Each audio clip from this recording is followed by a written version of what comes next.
Hi, Stillwater Elementary families. Thanks for joining me for our second town hall. All right, it says streaming has stopped. I'm going to try this again.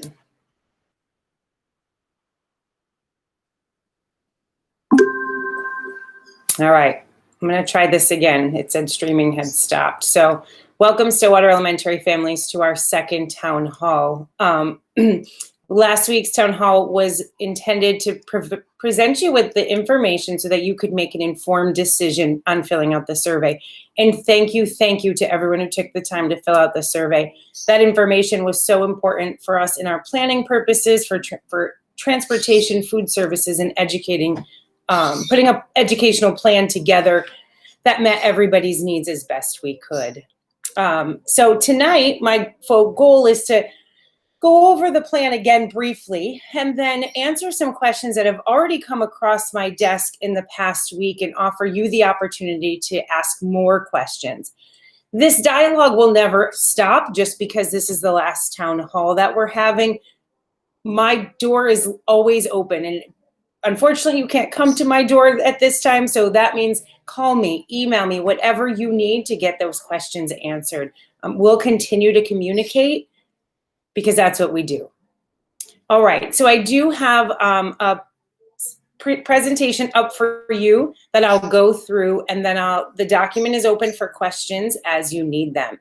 I'm streaming from my house tonight, and I have a 4-year-old lovebird that we rescued, so I apologize if you can hear her. When I talk, he talks, so my apologies. So I'll remind you of our guiding principles throughout the plan preparation, which is to provide a safe place to work and learn for everybody, and to transport, educate, and feed our children. So just a recap of our schedule. I know I went through this at length last week, so I'll quickly go through it again. All students, grade UPK through 1, will come every day. For our kindergarten and first grade classes, they'll be split into 2 sections. Because of the size, we can only have approximately 12 students in a learning space, so we have 2 sections. So for example, if your child is in kindergarten and they have Mrs. Grace, they potentially will either be in the classroom or maybe in the music room, because her class has 2 spaces. When they're not with the teacher, they'll be with an aide or a teaching assistant in a learning lab setting. Our 2nd and 5th grade through 5th grade students will come on a maroon or white day. Maroon days are Monday and Thursday always. White days are Tuesday, Friday always, and then they'll rotate every other Wednesday. And then our special education and English language learners will come every day, and that's all special education students, not just self-contained. So this was the example of the calendar, and this was put in the mail today for all students grades 2 through 5. So you knew which day you're coming. You have a calendar in there that goes through September and October, as well as a star for you to hang on your fridge that's either maroon or white. So the visual here shows you that if your child comes on a maroon day, that first week of school, they'll come Monday, Wednesday, Thursday, and the next week, Monday, Thursday. So always on a Monday, Thursday, and you can see the Wednesday alternates. So some topics of interest that have come across my desk as we've been talking through this past week. Students and lunch. A lot of you want to know what lunch will look like. So students will eat in the classroom, at least to begin. Our goal is to get everybody into school and get the process as refined as we can. If they're buying lunch, it will be delivered to the classroom. So in the morning, classroom teachers will take a lunch count so that our cafeteria and food service staff knows how many lunches to be delivered, and then students will eat in the classroom. Eventually, once we get things going, I'd love to rotate classes by cohort into the cafeteria. We can socially distance 28 students, and then we can disinfect in between. So that would be our goal, because ideally I'd like to get them out of their classroom when I can, and that provides a nice opportunity. We do have a courtyard also that we could potentially use so kids could eat outside. But to start, we'll be in the classroom, and we'll go from there. A lot of you have asked about supplies. If there has been a change in supplies, it will be in the mailing you get this weekend.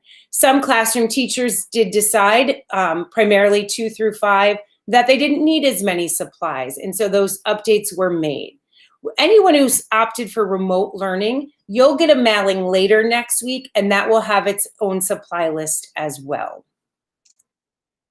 All right, technology. So every student, whether you're a remote learner or learning in person, will be issued an iPad or Chromebook that will go home each day.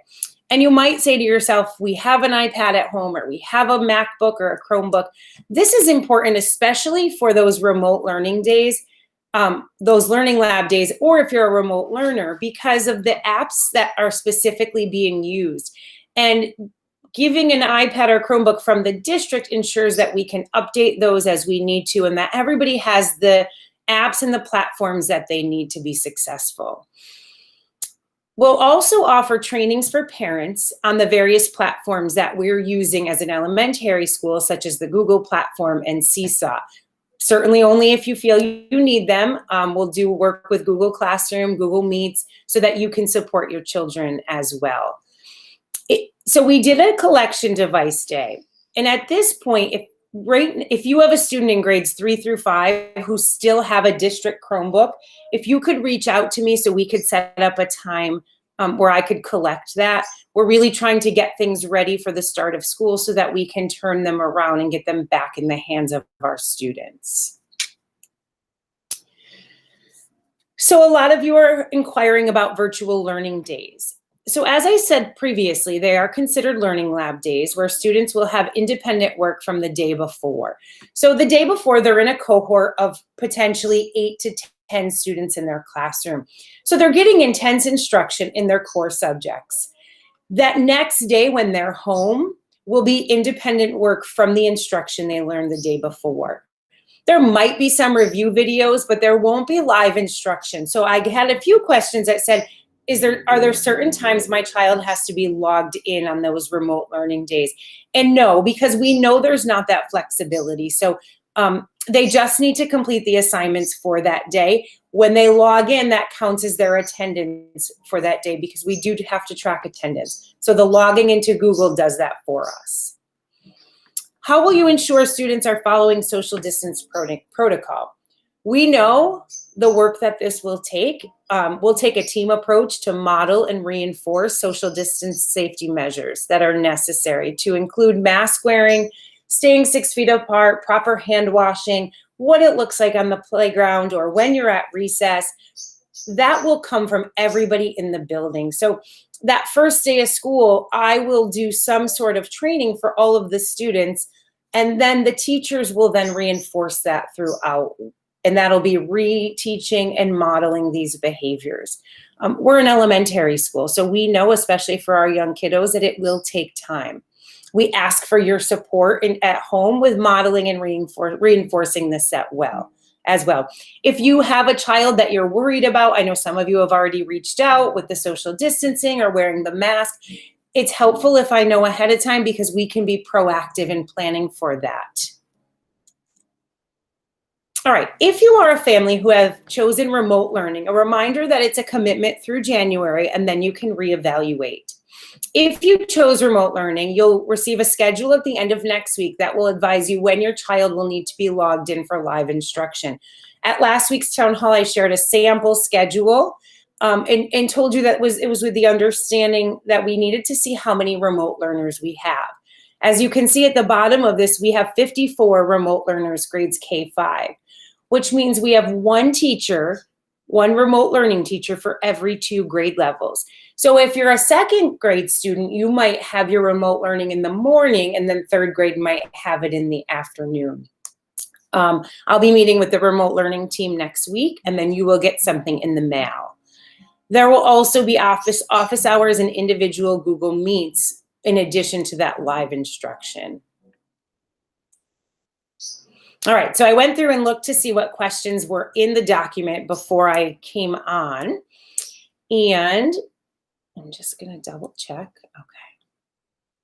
So one of the questions was, can there be parent visitors and volunteers? And this was from an incoming kindergarten parent. And in a typical year, I would say absolutely, we welcome that.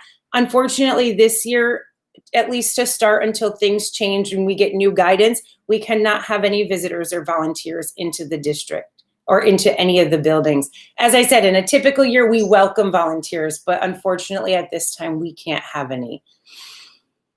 What will the classroom setup be like so students can take their masks off and be 6 feet apart?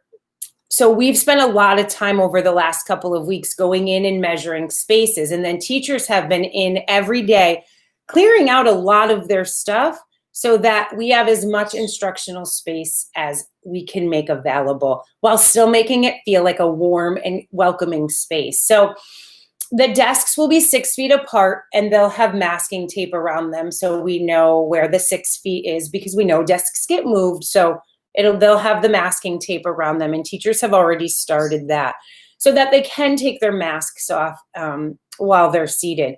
Just like if you're in a restaurant, if you've done this, when students get up to go to the bathroom or throw something away, their mask will go on. And then when they sit down, it will come off again. Can my child bring hand sanitizer to school? So this is a question I've received a lot.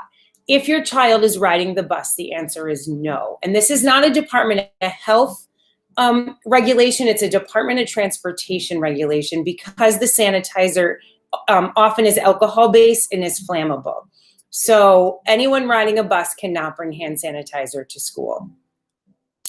How are you doing A and B days? Is it by last name? So it's not, we didn't cut the alphabet in half and do A through M on A day and the rest on B days.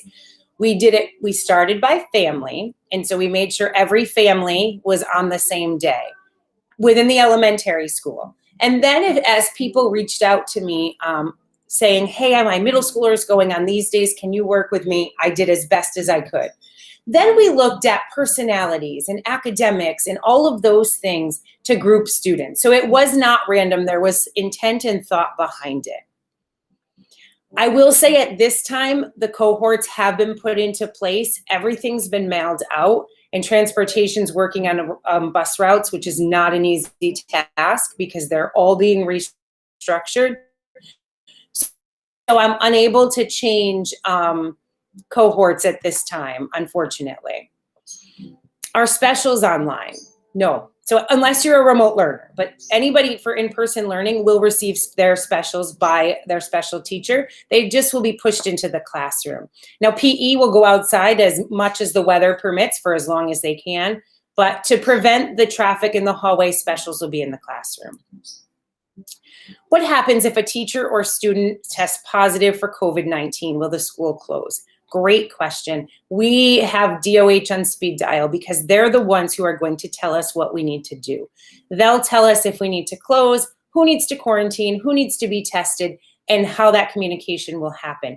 Please know if your child is in contact with anyone who tests positive, you will be communicated with immediately. But DOH will give us the guidance as to what we need to do. Is there going to be social distancing on the bus, and how will that work? Absolutely, which is why we needed that survey information. So there will be one child per seat unless you are in the same household. So siblings can sit together. Otherwise, it's one per seat, and the seats on the bus serve as barriers between the students. So that's how we're able to socially distance them. And that's why it's taking a little bit longer to get our routes figured out, because we have such a limited capacity for each bus. All right, I'm going to go to the document. I see one new question. Is there a specific date that A and B group notifications will be mailed? That's great. And I just answered that. So they were mailed out today. So I would anticipate by Saturday, you should have them definitely by Monday.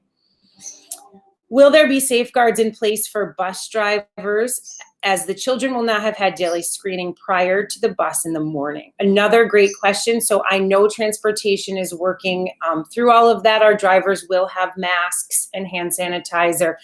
And if you want to email me, I can follow up with our transportation department to see just in fact what's in place for the drivers.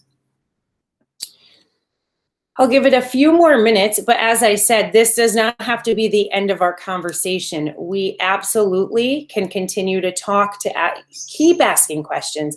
And I've always said, and I know Superintendent Morris has said this, that this plan is constantly evolving, and we will change it as the needs present. We will evaluate it daily. I'm thinking already about our parent pickup and parent drop off, and we'll see what that looks like. And if we need to adjust it, we will, because safety of our children is the number one priority. So I want to share with you that our theme for this upcoming school year is Together We Are Home.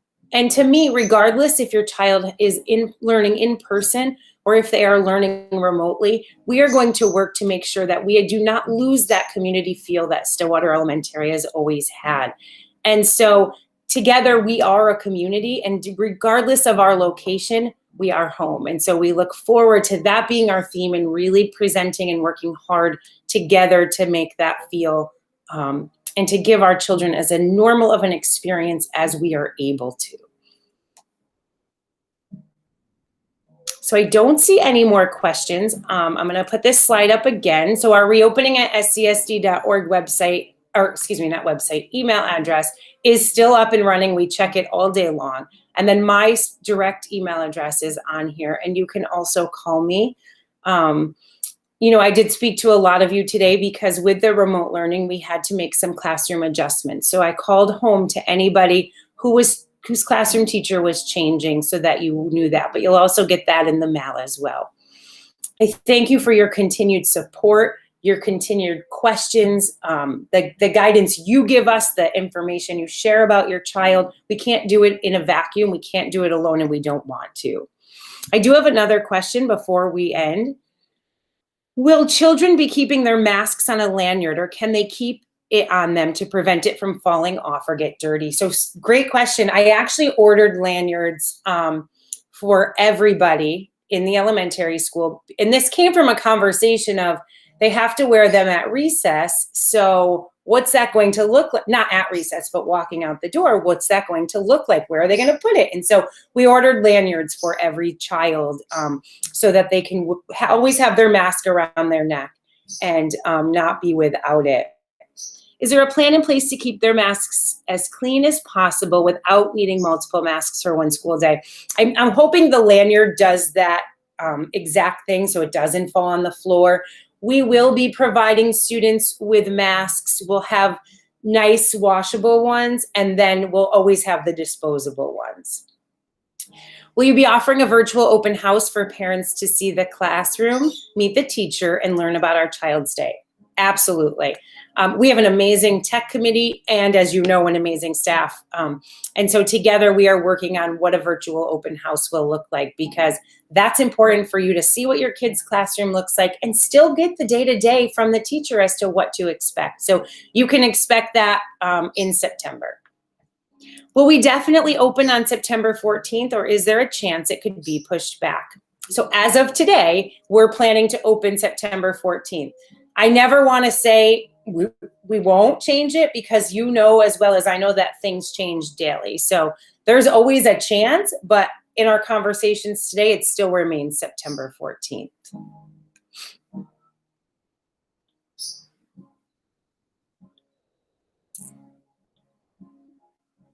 All right, so I'm not seeing any more questions. At this time, I'll end the live stream. It will be recorded if you want to see it again, or if you know somebody who didn't get to participate tonight and would like this information. As I said, reach out to myself. You can reach out to any of the building principals if you have children in all of the buildings, and we will do our best to make this a great school year for your children. Thank you again, and we will talk soon.